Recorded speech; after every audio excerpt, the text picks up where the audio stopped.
અત્યારે Aji dam police સ્ટેશનના હદ વિસ્તારની અંદર અણિયાળા ગામથી ઢાંઢળી ગામ તરફ જે જવાનો રસ્તો છે ત્યાં સીમ વિસ્તારની અંદર તુવેરનું જે ખેતર હોય એની વચ્ચોવચ ગાંજાના છોડનું વાવેતર કરેલું હતું અને અમારા આજી ડેમ પોલીસ સ્ટેશનના થાણા ઇન્ચાર્જ શ્રી એ.બી. જાડેજા સાહેબ અને એમનો ડિસ્ટાફ જે છે એમની આ સારી કામગીરીના લીધે આ શોધી કઢાયું છે.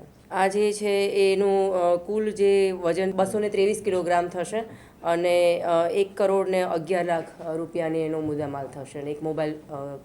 હાલમાં તો જે ભાગીઓ કહેવાય એટલે કે ભાગીદાર જે છે હનાભાઈ સવાભાઈ ગાબુ એને આપણે એરેસ્ટ કરેલા છે અને જે ખેડૂત જે છે એટલે કે માલિક જે છે એનો ઇન્વોલ્વમેન્ટ કેટલું છે એ હજુ તપાસમાં જારી. હાલની જે પ્રાઇમરી પૂછપરછ જે છે એ દરમિયાન આ જે હનાભાઈ જે છે એ પોતે 1.5 વર્ષથી આવી રીતે ખેતી કરતા હતા અને એમના કાકા જે છે ચોટીલાના એમના તરફથી એમને આ વાવેતરની પ્રેરણા મળી હતી. હા, એ જે એમનો ગુનાહિત ઇતિહાસ છે એ હાલમાં તપાસ કરી રહ્યા છે. અત્યારે ચોપડા ઉપર કોઈ નોંધાયેલ નથી.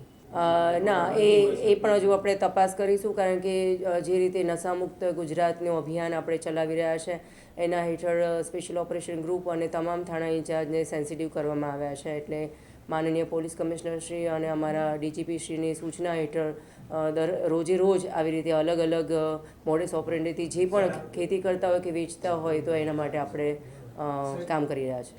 આપની વાત ખરી છે કે આજે સૌરાષ્ટ્રની જેટલી જગ્યાએ આવી રીતે છોડ કે ખેતી કે વાવેતર નર્સરીમાં કે ખેતરોમાં કે કોઈ પણ ફાર્મ હાઉસમાં મળી આવ્યા છે તો એની તપાસમાં ઊંડાણ સુધી જવાની આપણી કોશિશ ચાલુ હોય છે.